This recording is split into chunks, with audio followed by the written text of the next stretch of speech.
Hi everyone, this is Raw5069 and Take the Red Pill. I'm responding again to one of Raw5069's video, the last one he made. It seems like again that we're responding back and forth to each other, which is fine. I appreciate the dialogue, like I said in the last video. I'm going to try to make this kind of quick because I ended up having to make two videos last time. One of them I thought was maybe about 11 minutes and it ended up being 17 minutes, and the other one was like about 14. And so I don't want to make them too long. So what I did is I made notes and really condensed things so that way I can just really follow a certain pattern on things. So I will start off by saying Raw. I kind of agree with you. I think maybe we should Skype because it'll probably make things a lot easier where, you know, if either one of us asks a question, the other one is able to respond right away, and you know, it would probably avoid a lot of time, I guess, because you know, we're responding to each other back and forth through this video format. And what's happening is you know, I'm not sure if everybody's really following along because you gotta go from one video to another, then back to the other, and just back and forth. So I think it probably would be a lot easier for people to follow. Now, one thing I tried doing is keeping everything kind of short. I want you know, you spoke about, you know, just keeping to maybe about 2 or 3 questions versus 6, 7, or how many I have. You see, here's the thing with that. The more I don't know why, but it seems like the more things that you come up with, the more questions I have. Because generally my questions are not just a simple surface question like the average person. I normally have question after question after question based upon one comment somebody may make. And so, you know, again, the Skype thing would probably be the best thing. So anyway, I have my notes right here in front of me. So I'm, again, like I said, to keep myself in step on things and on time, hopefully. So anyway, here's the first thing. You were saying that Adam was being told that he surely will not die, and that nothing about this is and that it's self-explanatory.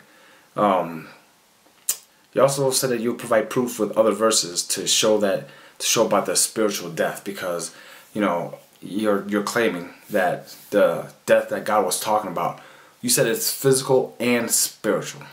Well, here's the thing: you can find other things in the Bible, and that's all fine and dandy, but the evidence is not right there in the verse where God said, "Of the day you shall eat it, you shall surely die."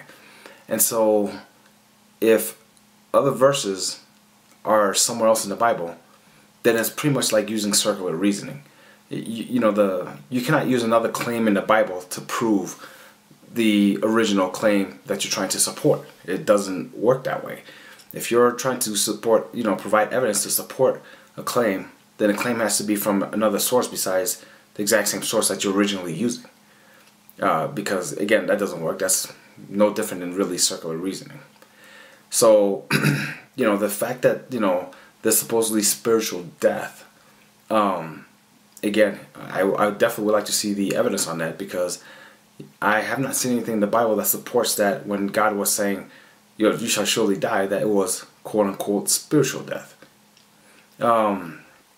And to go a little bit further about, you gave examples of like when babies are in the womb, they don't hear, they don't see, things of that nature.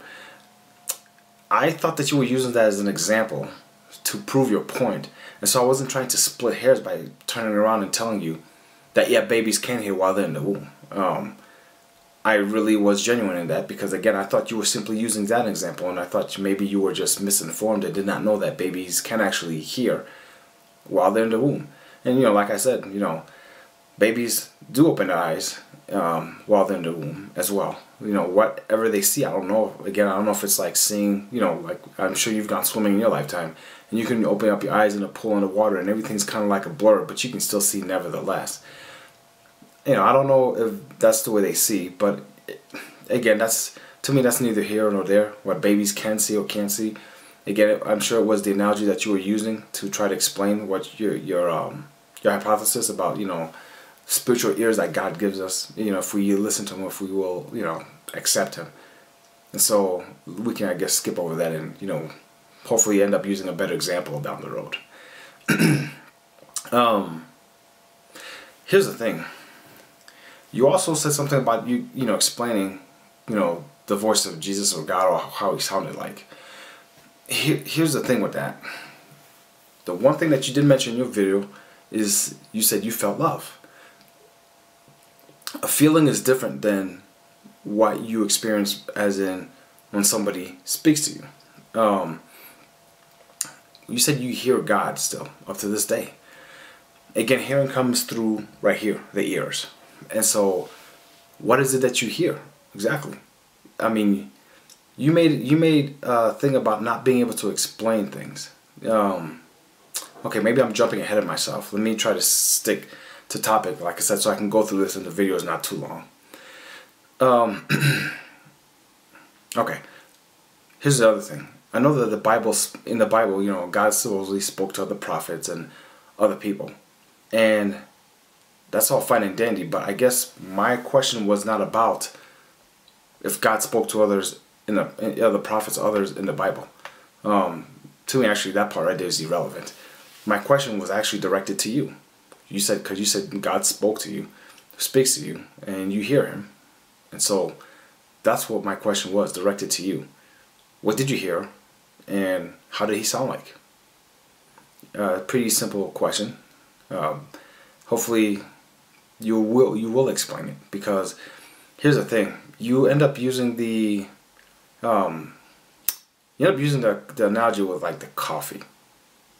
Okay, saying that you'd have to explain how you couldn't explain how it tastes, and you have to explain how the coffee beans, and I mean you were really going through a thorough explanation. And here's the thing, there could be somebody who has never tasted coffee before, and I'm going to use your example. There could be someone who never ever tasted coffee before.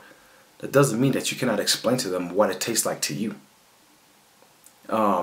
Granted, regardless of what you tasted, because let's just say, for example, you had coffee black and someone would say, okay, well, you need to drink your coffee with creamer. So granted, what you tasted may not be the exact same thing that they will taste. But that doesn't negate the fact that you can still explain what is it that you experience. And that's what I'm that's what I'm asking you. What did you experience? How did it taste like? Excuse me, not how did it taste like. What did God sound like? What did you hear? Now, I want to know if it's, again, because normally when you hear something from external coming in. And so I'm curious, is it something external that you heard? Or is it something internal that you heard? You heard a voice inside of you saying certain things. That's what I want to know. And what did it sound like? You know, that is something that you can explain. I will definitely give you credit and say that you're definitely intelligent enough to do that. And so I don't precisely understand. It almost sounds, and forgive me, I'm not trying to insult you in any way, but it almost sounds like an excuse that you don't want to, either you don't want to explain, or you don't have a real way of explaining it. I'm not sure what the case is. But again, I believe you're intelligent enough to where you can explain it. Here's the other thing also. You said that everything else is almost like I'm paraphrasing. You said, but everything is pretty much like a smoke screen. And the real issue here is about the resurrection. That may be the case for you. It may be, the resurrection may be the case for you. The issue for you, it's not for me. The resurrection, well, yeah, I mean, we don't have any contemporary evidence that it did actually occur. But that's not the only thing. There's so many other things. There are many facets to this whole line of questioning. And if I did not either explain myself right, or if you missed it somehow, I apologize for that. But the thing is, the resurrection, number one, where's the contemporary proof that it happened? Okay? How about this? How about the existence of God? Where's the proof of it besides what people are feeling or thinking or what they're told to believe? I mean, and those two questions alone will definitely generate many more questions. You know, because the bottom question is, how do you know this? Okay? And so, again, those questions will really generate a lot more. And again, that's another reason why probably we need to get on Skype. Here's the thing, another thing also, I want to be clear on something. I never made a claim that anything is impossible. I don't make claims like that. I ask questions. I don't say that something is impossible. Because if I turn around and say something is impossible, to me, here's what happens. I stop myself from finding the truth. I find myself from digging even deeper to seek the truth, to seek logical evidence on things. I don't ever do that to myself. I always seek the truth. I always look for evidence on things. And so, to say something is impossible, that would stop everything dead in the tracks. Now, I don't know if you were just simply saying that to refer to what other people have said, and that's all fine and dandy, but honestly, really, I'm not really concerned what other people say. You know, this dialogue right now is actually between you and me, and so I like to keep it that way. Another thing that you came up with is why God had to taste and suffer death. I mean, you said that God had to taste and suffer death. Here is the thing. So let's put this in perspective again, okay? Because we use the word Jesus and use the word God, and you said that Jesus is God. So we can use one word, Jesus or God. Let me just use the word God, for example. And I'm going to go a little bit from A into B, and so that way maybe you can understand my questioning. So God created the earth in 7 days. Excuse me, in 6 days. He created the earth and everything in there. He did not like. He's all knowing, so he already knew that what people will do. And he already knew that putting a tree in the middle of two people who didn't know anything, they would be tempted and eat of it. Yet he did it anyways. So now he can turn around and say down the road, he's going to go ahead and sacrifice himself. Be born. He makes himself born. Sacrifice himself. And then while he's on the cross, while God is on the cross, he's yelling up to himself, my God, why has that forsaken me? And then he eventually dies. And then and 2 days later, on the third day, God rose himself. He spoke with, some of his 12 disciples. And then God eventually ascended up to heaven where he normally is, or where he belongs. Here's the oddity of that. Let's go to the beginning. So he created a perfect being. God created imperfect beings, Adam and Eve, where they sinned. He knew, of course, if he's all knowing, he knew that they were going to sin. Yet he made the loophole that he had to come down and sacrifice himself. So he threw them out the garden. He told them on top of it that's, the day of the day they eat the fruit, they'll die, which they did not, clearly. And then down the road, he sees that what he created is not right. The perfect being saw that what he created was not perfect. So he decided to send a flood to wipe out everybody except for 8 people. And then to kind of start the whole creation process again. And then a little bit further down the road, God saw that the people were still evil, committing atrocities or committing things or doing things that they weren't supposed to. So then he turns around and he confuses the tongues, so that way they could not speak to each other and continue building this tower. Down the road, he continues seeing that what he created, this perfect God, saw that his creation is imperfect.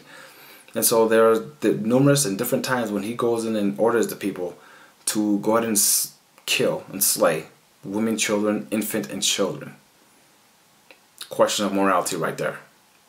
So now let's go back, let's come a little bit more to the present a little bit, where, about 2,000 years ago, God, again, decided to decide that he's seeing so many things that's wrong with the earth, so he's going to make himself born from a human being. So he's going to make himself pass through the very thing he created, a woman.